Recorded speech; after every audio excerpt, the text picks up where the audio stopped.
This story happened to me a few years ago, and honestly, it still haunts me to this very day. Now, before we begin, I want to give a little bit of a background story so you can understand the context. I had recently turned 18, and I had just started being a volunteer firefighter. My good friend, we'll call him Alex, and I were on duty for the night, and we were both relaxing in the sleeping quarters of the fire station that we were assigned to be in. We both couldn't sleep, so we stayed up talking and telling stories about our personal lives to pass the time. Alex was in the middle of telling a story when the alarms in the fire station sounded off.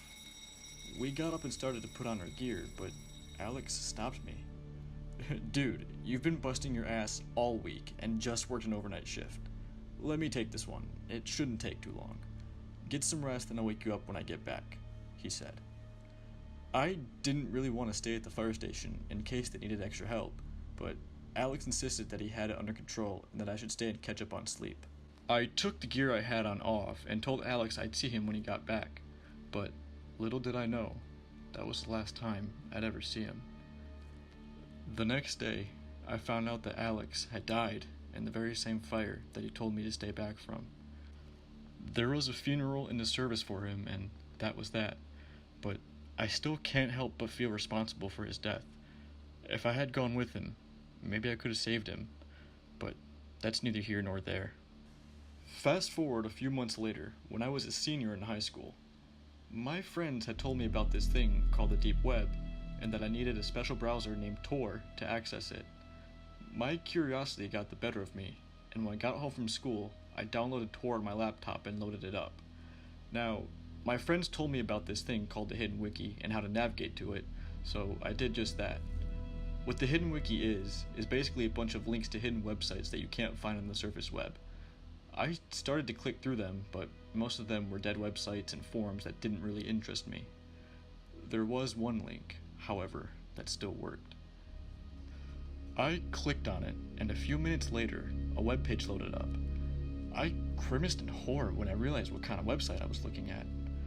This was a website dedicated to human torture.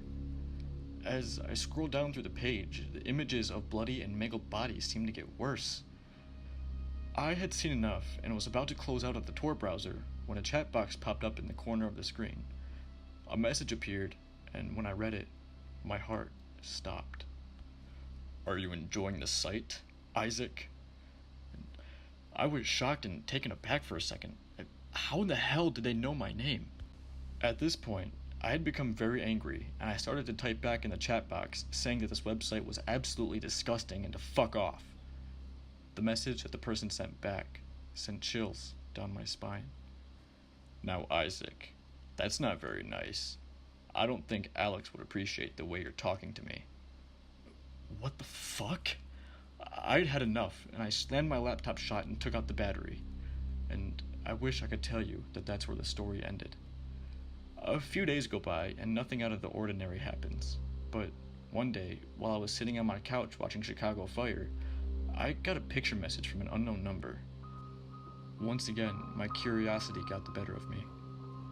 I opened up the picture, and when I looked at it, I felt my stomach drop. What I was looking at was a picture of Alex, laying motionless on the ground in his fire gear. His face was charred and black, and it took everything I had not to throw up. And shortly after, I got another message from another unknown number, and it said, "Don't come back, or this will be you." I thought about calling the police, but I knew in the end they more than likely wouldn't have caught the people that ran that fucked up website. I deleted the picture and the message, and I didn't tell anyone about it until today.